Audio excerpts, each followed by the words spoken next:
So tonight's study is on the word self-control. Both the Old and the New Testament talk at length about the importance of self-control.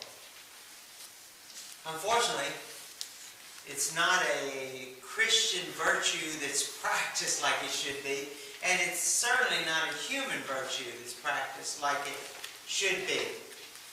Very often we struggle with understanding what and how to have self-control. So, as we get started, let's hear some definitions of self-control. Steve, you had a thought? Control of self. Right? My thought too. Never a problem with people that don't raise their hand. Make you pay for it.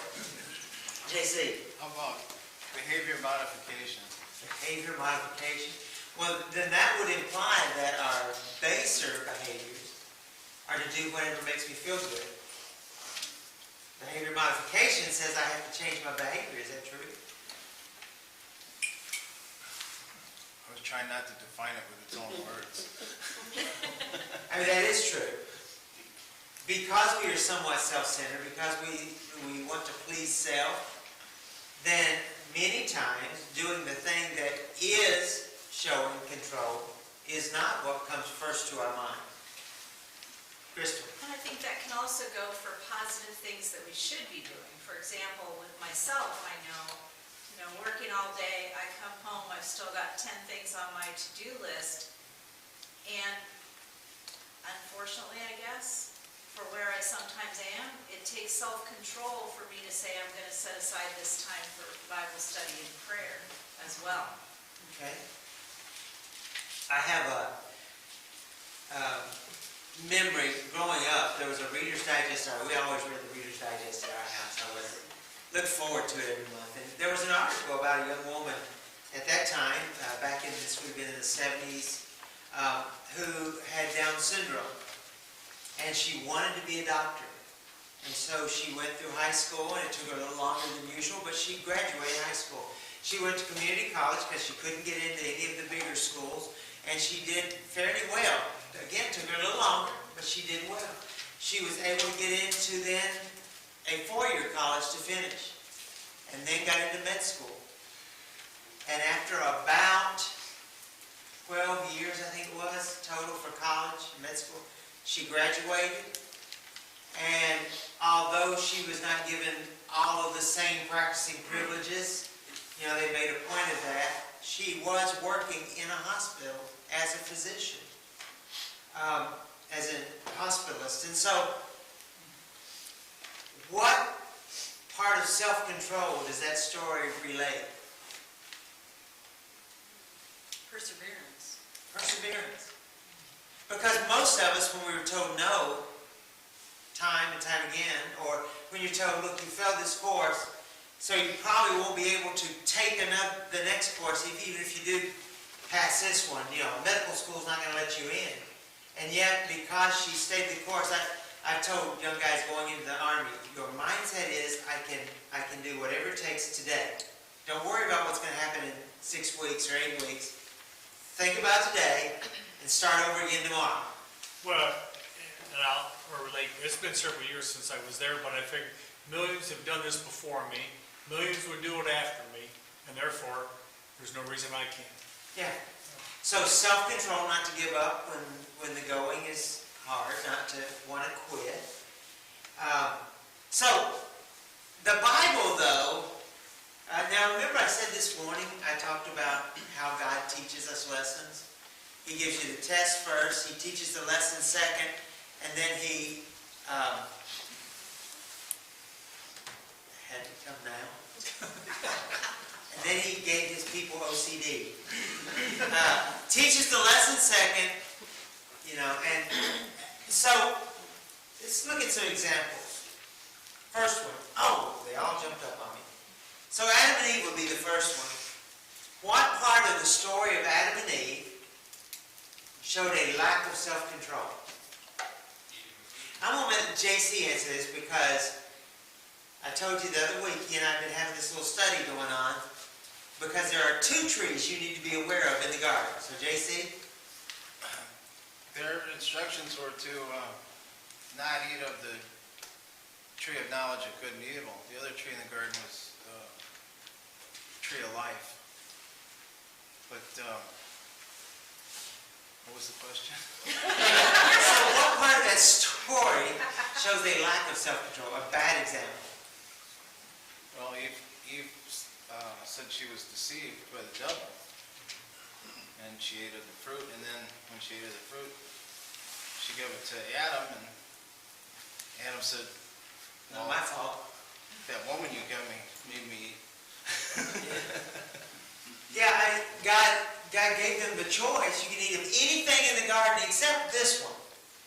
And like he mentioned, the tree of life was there, and it was in bloom, and it was in fruit. Yet amazingly, God says, we've got to get them out of the garden. We've got to put a guard on lest they eat from the tree of life and live forever. And again, I told you the other day, study that verse, because it's kind of interesting, the ramifications and our understanding of when they sinned and all of that. It's kind of changed my perspective a little bit. But they had the tree of life that would give them eternal life in front of them. They chose to eat, instead of that one, that would give them life, eternal communion with God. They ate the one he said, don't eat that one. It's very interesting to me. And it boils down to, I want to do the thing I'm not allowed to do.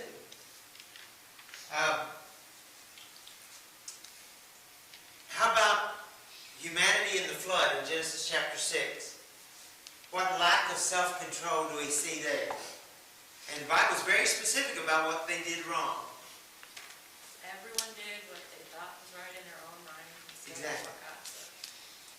Every manner of sin, every manner of evil, everyone did not what they thought was right as much as what made them feel good. This is what I want to do. I mean, we got a 2-year-old in the house, and you try and reason with a 2-year-old. You know, when I walk in, it doesn't matter when, where, what. He runs for the pantry for a snack, because I guess I'm an easier touch than Grandma is. And I can stand there until I'm blue in the face saying, you know what, it's 5 o'clock, Mama will be here in 15 minutes, you're going to go home, you're going to eat something, and you would think a nonverbal child would be easy. What he does is go, and so you don't have to speak. If you can do sign language and stomp, the message doesn't change. Feed me now. So humanity in the flood, same thing. I want what I want. I want it now. I'm not going to wait on it. Doesn't matter. Did humanity have a sense, at least within generations prior, that there was a God? Yes. Remember, God has implanted within us a need for a creator, a need for deity. Every nation, whatever, of humanity has always sought something higher, bigger. And you might say, well, atheists, agnostics, scientists, even they search. Scientists search for what? Bigger science, bigger discoveries. They're seeking something higher. Many people misplace that. I try to be a little funny here about 2 Samuel. David decides to go on a date with Bathsheba, and oh yeah, she's married. How many instances of self-control do we see broken in this story? Several. Several. Start at the beginning. First, he was where he shouldn't have been. He was supposed to be with his troops. Okay? And Yeah, then you he can look was, back further in your mind than I did on the first one, yeah. and he was looking, not glancing, but looking, and then lusting. Yeah, the sin was not in seeing her naked. The sin was Not looking again, not turning away when he had the opportunity. And then having her brought to him, and then the actual participation, and then sending Did her she back show home. a lack of self-control? She didn't have a choice. Sure she did. What Really? would her choice have been? Yeah, Potentially death. Hey, Esther, I know, but you know, the king says, come here. I understand. She did not have a choice to appear before him. She had a choice to sleep with him. Because she could have said no under the penalty of death, possibly. I don't think David would have, knowing his other... Okay, keep going. Well, women didn't have as many choices back then as we do now either, but then he sent her home as though nothing happened and tried to cover it up. And when he found out she was pregnant, decided to try to deceive her husband and bring him home, hoping that he would go home and didn't think the baby was his. When that didn't happen, then he sent him back to the battle with instructions to his general to make sure he got killed. So he committed everything there is Any under the point in sun there, to he could commit. have stopped. Yeah. Any point. I've always, as a military guy, I've always thought, how much shame did David feel when he found out Uriah was sleeping outside the door? And he wouldn't go home to his wife. I would have been so ashamed. I was gonna say, JC had a comment first, and then, or were you gonna go with that? Okay. Bob? I was gonna say, self-control has a tendency to compoundedly break down. The more you break self-control and something doesn't immediately go wrong, you tend to lose more and more of it. And it gets harder and harder to build that wall of self-control back up. And I think that David is an excellent example of that. The snowballs started rolling and became an avalanche by the time the story ends. Yeah, and from the start of that story to the end, David is putting another layer of callous on his heart to cover it up. When we moved here, initially when we moved here, I was still, up until the point that we moved here, I was playing regularly in a bluegrass band. And I played what we call slap bass, which is the upright bass, and you play it very fast, and you play it very hard. And I had, on the sides of this finger and on the pads of these two fingers, just really big calluses. If I were to attempt to play slap bass today, it would be a bloody, painful mess. Because it took me a very long time to build up those calluses to where I could just slap and hit those heavy strings. It takes a lot of time, and I just don't have it anymore. When we break, as he said, self-control, then that next break is easier. And usually it gets bigger. Things that are at this point, we have never done at this point. Like I say, it's like I said this morning in class with Jeremiah, you get to that point where anyone's heart can be broken by God, but when you get to this point, it hurts. I mean, just like you said, if your heart's so calloused that the harder your heart is, the harder the breaking is, and as I said, it's harder to put that self-control wall back up. And sometimes you do have to do it in steps back down, and that's why, it's always frustrating me when people expect people to go from those points back to saintly living overnight. It doesn't happen. The term self-control kind of reminds me of free agency that God gives us. And in the two words self-control, I think self is the operative word in that you should remember that out of all of the situations that come up and all the examples that we talk about, there is always a way out. There's always a way to say and use your free agency and say no. And it could be a choice we'd never want to make. But God always provides a way out of temptation, out of sin. One last one here. Who remembers the story of Herod and a little too much praise? Crystal? What happened? I can't remember what group of people it was that praised Herod, but they praised him like he was a god. They praised his voice and said, or It his sounds words like and the said, voice of a god, and he didn't say, hey, wait a minute, I'm not a god. so he got eaten by worms. I know, I love that story. When I was a kid, he was consumed by worms. And I can visualize that when you're a little 12-year-old boy in Bible class. Yeah, he was eaten alive by worms. That's pretty disgusting. But it was an appropriate punishment for the self-control. He could have very easily said, no, I'm no God. Although he wasn't a believer himself, he was familiar with the God of Christianity and the Jews. He could have said, I'm no God. Even if he was a follower, which I think it's a little too early for it, but he was trying to build of emperor worship, he should have said, no, the emperor. Now that's God. I don't pray. But what part of what was happening was too much for his pride to overcome? False praise. And I say false praise because did those people really believe that he was a God? No, they were just placating someone of power, making him feel good, and he pays the price for it. So, there are plenty of bad examples, and we can think of many, many more.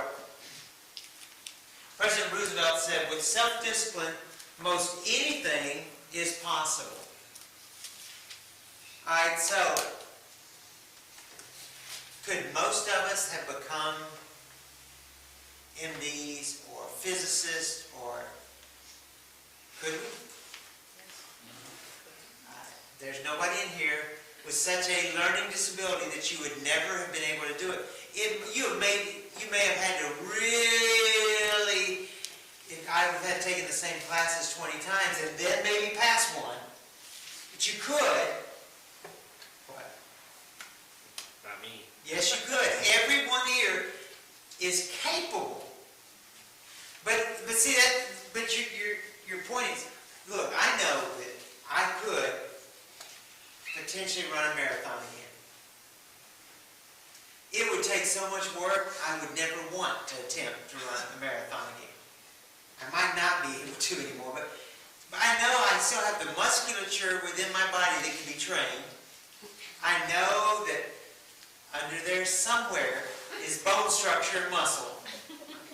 I could lose the extra that slows me down. You know, you could do it. But the reality is most of us choose comfort over work. I would rather be comfortable. I would rather sit in a chair and watch TV than get out and run. I would rather eat this than do without. But you could. You're able, and we also could do anything in the kingdom of God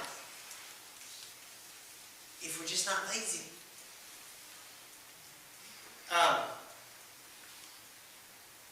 Also tell me sometimes, you really need to do this, preacher. And I will think of every excuse in the book not to do some of those things. And a lot of it's like, I'm busy, you do it. It's not my job. Well, it is today, I don't want to. Today I made a lot of phone calls to people that weren't at church today or whatever. And you know how emotional I am anyway, and every time it just started for me all over again. You have to explain. And the tears, and I wouldn't do anything but that for the last couple hours.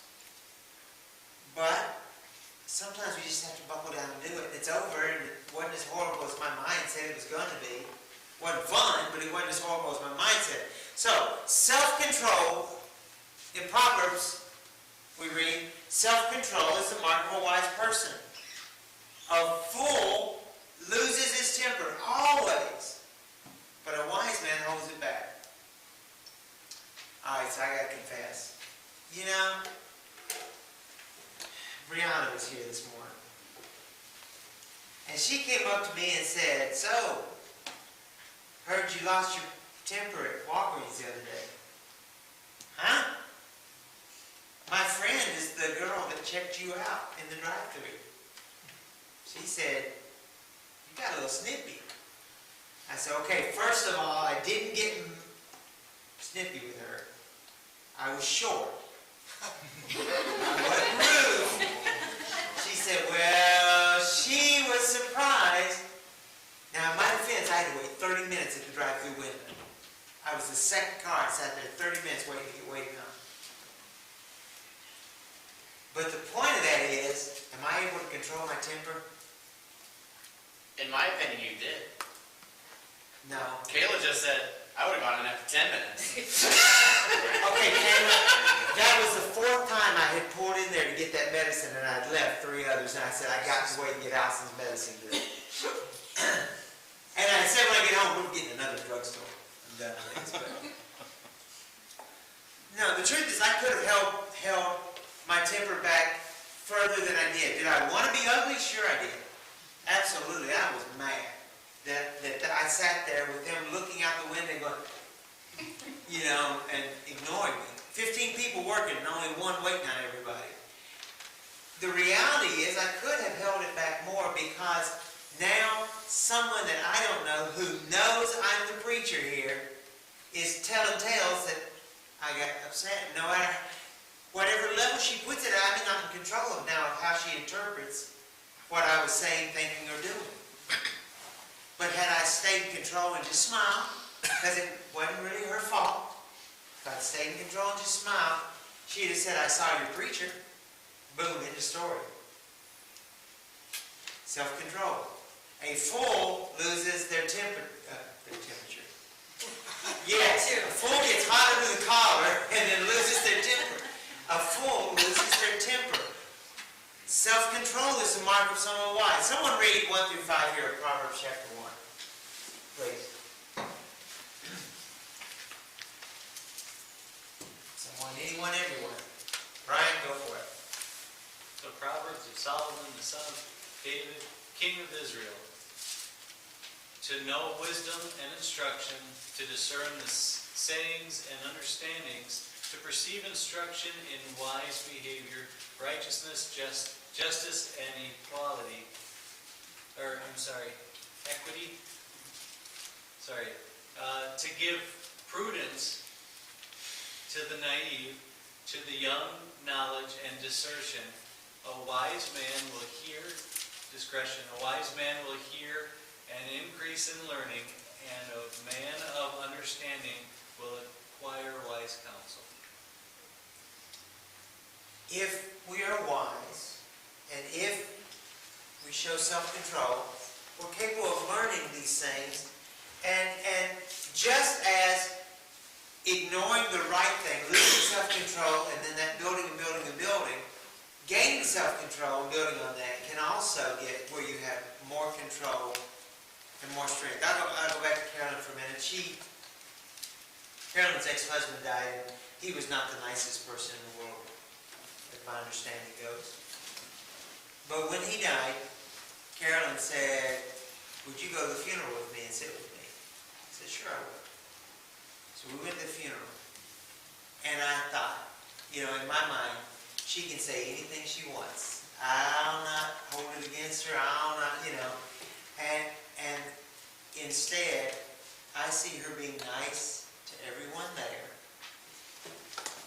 I see her being kind and gentle. And knowing the backstory, I thought, how can you do this?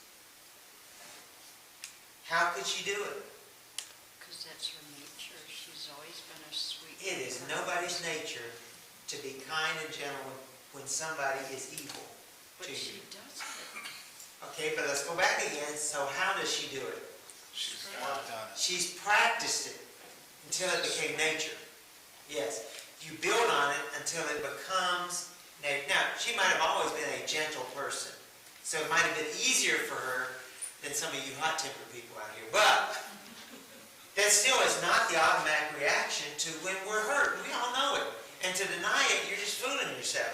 Our natural reaction is, hurt me, I hurt back. That's our natural reaction. But you can build on that to the point where you don't have to react that way, huh? Well, I think you see that she decided that there was a greater good than her own feelings that had to do with her children, with the other people's and she put everybody else in front of what probably was her own feelings. But it was a decision. I'll share another one with you about her since she's on my mind so much. When we had the memorial service, the burial service, it was a very private affair for her mother. I think it was her mother. Anyway. Early.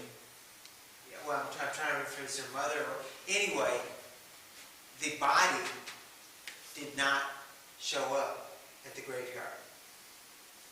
And we're standing at a grave waiting. And, you know, me, I said, well, let me, you stay here, I'll go find out what's going on. And the graveyard says, we never got it from the hospital. And so I said, get on the phone. And they got on the phone, and the hospital said, oh no, we sent you the body 4 days ago. And no one knew where the body was. And part of the family lost it. They were so upset and so angry. Get it? Understand? Carolyn sat there and said, Jeff, what do we do? And I said, the body has no memory, hearing of what we're doing. We can still memorialize without a body, and tomorrow we can bury it. So we can do this all over again tomorrow, or we can just come back and very private, you know, just... And Carolyn then spoke up and said, this is not how Mother would want us to act. So stop. Again, think about how many of us would have been just incensed at the loss of a loved one's body. And she's just like, it's just a mistake. And it was. And we fixed it. That afternoon, went to the hospital and fixed it. And everything was good the next morning. Did what had to be done. But still, that's a lot of practice if it's me. You know, it's a lot of practice for most of us. So we show our wisdom when we do that. We also see it's a mark. Self-control is an aspect of Christian character. You are telling those around you, I am a child of God, when you show self-control. We all know fruits of the Spirit. You've heard them all. You're like, oh, Titus chapter 2. For the grace of God has appeared, bringing salvation to all men, instructing us to deny ungodliness and worldly desires, and live sensibly, righteously and godly in this present age. That's self-control. You know, deny ungodliness. In other words, live godly. Deny the worldly desires. Deny self. It also affects the whole person. So, let's talk about physical self-control. How does physical self-control affect us? Let's talk medically first. How does self-control affect us medically? Well, if you overeat, you're going to have a lot of health issues. We've heard of stress eating. Yeah. We also know that it can increase your blood pressure, stress, worry. Self-control also. Okay, in the 70s, self-control would have stamped out the AIDS epidemic. Now today, people with HIV, that are HIV, not necessarily due to anything wrong they've done. There's a whole generation of people who got it from blood transfusions, etc. But back when it first started coming up, it was a self-control issue for most people. So there's physical aspects. 1 Corinthians 9:26, I run in such a way as not without aim. I have a plan. How can you plan to show physical self-control tomorrow? We'll just start with tomorrow. One day, get through tomorrow, then worry about the next day. How do you get through tomorrow with self-control physically? That's going to be hard for me. Thanks for confessing. How do you do it? Not how do you fail at it tomorrow. How do we do it? Well, pray about it. Pray about it. I gotta go to the dentist tomorrow to do a wax bite. and they've been making me sit and sit and sit, and I almost lost my temper last time I went. Okay, And I so just how do sat you there plan and I- now? Last time I sat there and I just prayed about it, and I thought, it's not their fault. Okay, so you can pray about it, you can plan for it, you can say, I'm not going to give into this. I refuse.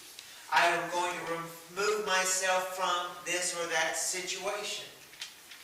So, for example, you've got people around you that talk ugly at work, whatever. Walk away. You don't have to be a crusader and tell them that they've got to change their lives or else, whatever. Walk away from it. You don't have to get negative. You walk away from negativity. Or drive away. I don't know if I can say this word. I can't say it. Put the things that are most important. I Prioritize. can't say that word. Yeah, I got those two. I do this over and over throughout the day. What's more important now? What's more, and I try to put what's most important. And at the top of that list should be what I am as a Christian. Is the most important thing for that situation. That's really a good point. We'll do to-do lists at work. You can do a to-do list for your Christian life. And quite often you'll see one on my desk if you go look on my yellow pad. Brian stole my yellow pad the other day. And I haven't forgiven him. But anyway, now I'll take my yellow pad and I will write, you need to call, or you need to pray for, or you need to go visit. Because if I don't, like you, I get busy with the mundane and forget the important. And so I prioritize and then I check them off. And if I don't get it done, it goes to the very top of the next day's list so that I have no excuse not to get it done. And so prioritizing those things that are important can be, go online and say, quick way to lose weight. And it's going to tell you, do these exercises, whatever. Quick way to recover from, I looked up carpal tunnel surgery. What can I do? What can I do? And I did everything I'm not supposed to. But I looked it up to see what's right and what's wrong so that I would have in my mind, I should do this, I shouldn't do this. Okay? Self-control is closely tied with rationalization. Sometimes when we lose our self-control, we like to rationalize it. And not to make light of your situation, half an hour on a drive-through would probably frustrate me too. But you preface that with, by the way, I was in the driveway for 30 minutes. You know what I mean? Or the drive-through. So we oftentimes rationalize. You're correct. This is why I broke down. This is why I did this. And to ourselves at the time, we've talked ourselves into it saying it's okay. It's appropriate. It could be a bad thing too. If I had just purely wanted to give an bad example, I wouldn't have done that. I wouldn't have prefaced it. You're right. Mental discipline.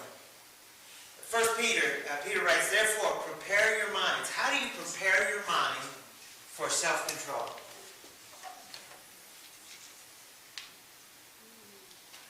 Pray, right? Steve said pray. Start your day with, or end your night with, self-reflection. This is where I fell down. This is where I'll work to do better tomorrow. Changing, altering path. When I do counseling, I tell people all the time, if doing this always leads to this, then stop doing that. Put up a wall around that, a barrier, and don't go there. I've been trying very hard to give up bread. Well, no, I have. I made up my mind, I'm not going to eat bread. And I've tried to not even accidentally. And one of the ways, it's like, please don't put croutons on there. I went to McDonald's this morning, I said, I want a big breakfast, but no biscuit. And she said, well, you got to pay the same price. Please don't put a biscuit in there. Because, it's a biscuit. I didn't know they had the big breakfast, though. They do. $3.99. No. So I paid $3.99 for a little piece of egg and a little piece of sausage. But that's okay, because I did not let myself get tempted to break what I'm trying to do. So, We can use mental discipline and control our speech. Yeah, I know. That's a tough one, isn't it? Controlling our speech. You go ahead. No, I just said, but look what he says. Quick to hear. What's that mean? What does quick to hear mean? I'm a good listener. Listen. Be a good listener. What? I just said always listen. Always listen. What is the next step before we talk? Think about it. Process it. Think about it. Yeah, How- I don't get that step very well. Oh, that step's hard. How often does somebody say, you always, you never, you, and then what's our first step? Well, you. My finger goes with it for some reason. You know, instead we could stop and think about it. And we can do this quickly, but you know, why are they angry at me? You know, what did I do? Or if I'm not wrong, why are they feeling that way today? It may just be, you know, we may think about it and say, you know, Allison, she's had the grandkids all day. She's probably tired. Just shut up. You know, and help her fix supper or whatever. I know this is probably a silly example, but I have a friend at work who's really funny, but she deals with a lot of nasty or complaining emails. So sometimes what she'll do is she'll type it out like she would want to respond if she was just responding from feelings. And then she'll go back and erase it all and put what she really needs to say. And sometimes, I'm not saying this is always a good practice, but I've used it before, especially on long drives. If I'm upset about something, I may say everything I want to say out loud while I'm in the car by myself. And then sometimes I think, but wait a minute, if I really said those things to that other person, that would hurt them, and it doesn't matter what they did to me. And I know it's not always easy, and we can't always do that, but it is something to think about, or write it down and tear it up and throw it away, or whatever, if you really have something that's bothering you. That doesn't help your self-control necessarily, but it might be a step. Actually, writing it down or talking it out loud in private are both very sound psychological methods of dealing with anger. Now, I would love to say we're all angels and we don't need that. We can just say, I'm not going to say that. But the reality is, there is nothing wrong with, and you still should be careful of your speech so that you don't sin, but there is nothing wrong with venting your anger privately, just with yourself, you know, in the privacy of your car or whatever. Get that out, and then think, now, how should I really react? How should I really respond? You will feel much better. You can get rid of a lot of that anger. The scriptures say, be angry, but sin not. That's right. But I'm going to go back to James, if I can, for a minute. Earlier in that chapter, in 7 and 8, it says, humans can tame every beast on earth, you know, every bird of the air, everything, but cannot tame the tongue. And then James goes on to say, but this ought not to be so. So, I mean, it's like, we can tame, you know, wild horses, we can tame all tigers, anything you can think of, elephants, but we can't tame the little bitty tongue. It's interesting the way he puts it that way. Yeah, I think it's because God realizes that's the hardest thing for us to do is just be quiet. Close your mouth. Think before we speak. Self-control. When you're being persecuted, turn the cheek. We all know that. We all know the concept of that verse. Turn the other cheek. Again, difficult, right?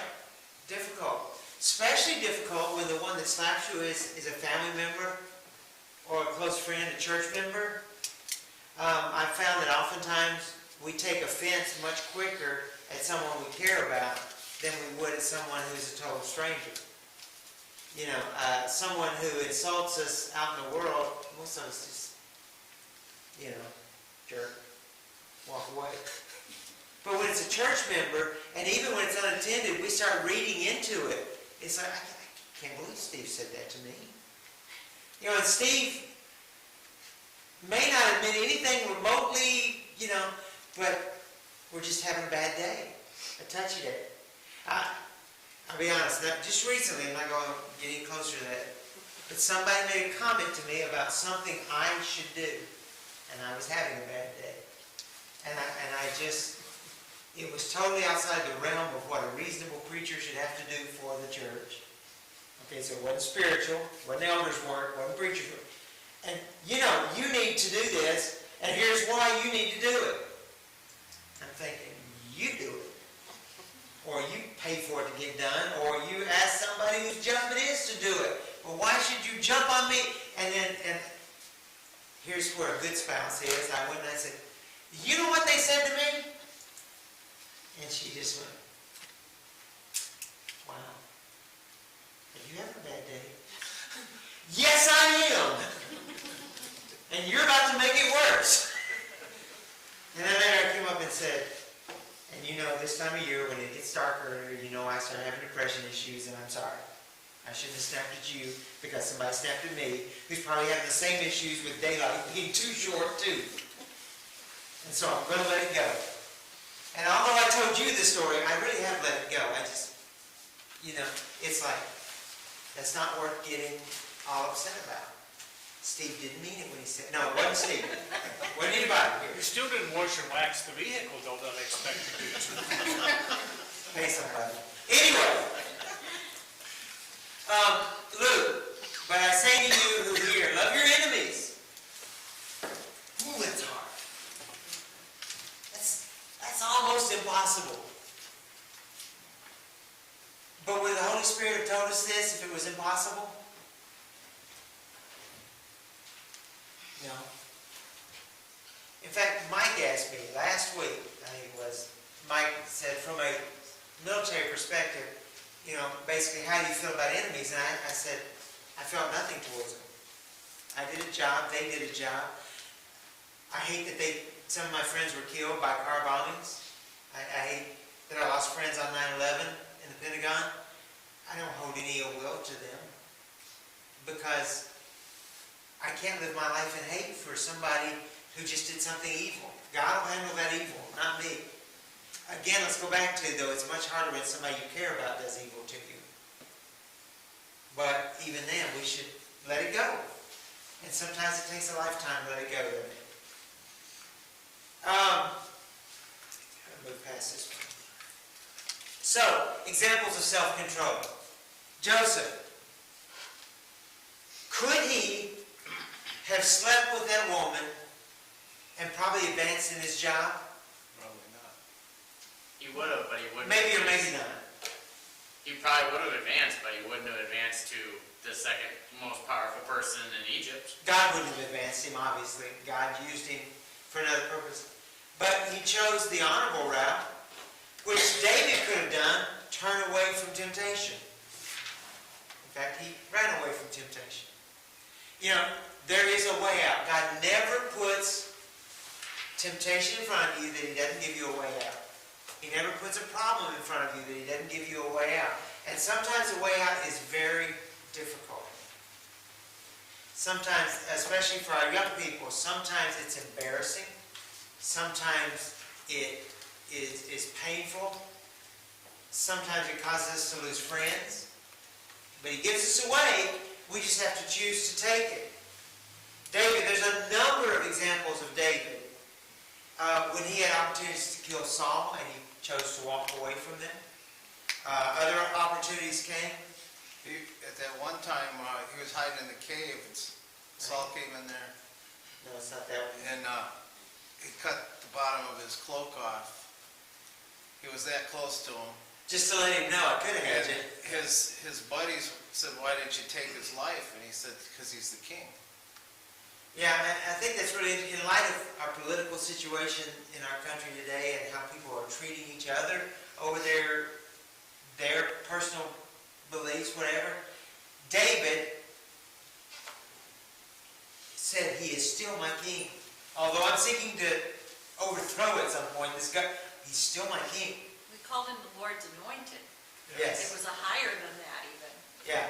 God chose him. I can't undo this. I can't do anything against God by taking his life. God chose him. God will choose when he's not going to be there. I see it now, but yeah, that's a really good point.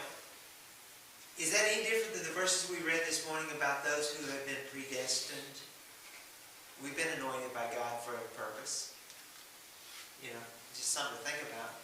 One of the things we see from both of these, right, both Joseph and also here with David, is that the end never justifies the means, right? We see here David saying he's still God's anointed. We see Joseph saying it doesn't matter, this is right is right. The end never justifies the means. Right. We talk about what self-control does to you. A whole day of a lot of tension causes pain. Anyway, Even in today's society, I feel like when people talk to you about a differing opinion, I can have a civilized conversation with you if you're having a civilized conversation with me. But when you're just yelling at me, I'm not going to talk to you about my opinion if you are yelling at me because, okay. so how do we as Christians respond in that situation? Okay. I'm glad you think that. I appreciate you sharing your opinion with me. I was gonna say, like in my job, I'm sorry you feel that way. Yeah, there's, people come in for surgery and they're upset that they have to wait. I mean, it's not like you pull into a window, get your procedure done and pull away. So sometimes It's not like you pull into a window, right? drive through. That's my risk. Can you operate out of this window? People think that, and so, then they start yelling at you when, the doctor is on a case in front of them and it's taking longer. So it's, sometimes I just want to say, what do you want me to do about it? I tell people I will be more than happy to discuss it, but I will not yell at you. I will argue with you. Yeah. So when you want to have a reasoned discussion, Lloyd Knapp one time, very upset, came into my office and was really, and I said, Lloyd, it was when I was brand new here, I said, Lloyd, I will have this discussion, but I will not have this debate. You will not yell at me, so come back when you're ready to have a discussion. And he just stood there and stared at me, and I said, I'm serious. Come back when you want to have a discussion, which means you need to leave. And he did. I've looked at this a couple times because I go to the cardiologist fairly regularly, and many times you get bumped, and nobody likes to get bumped. But you know what? One of the things you do is look at it and say, "Gee, works. I could be that guy that's making us all get pushed back, and I don't want to be there either." Yeah, there's a reason usually. Okay, Job. I love Job 31.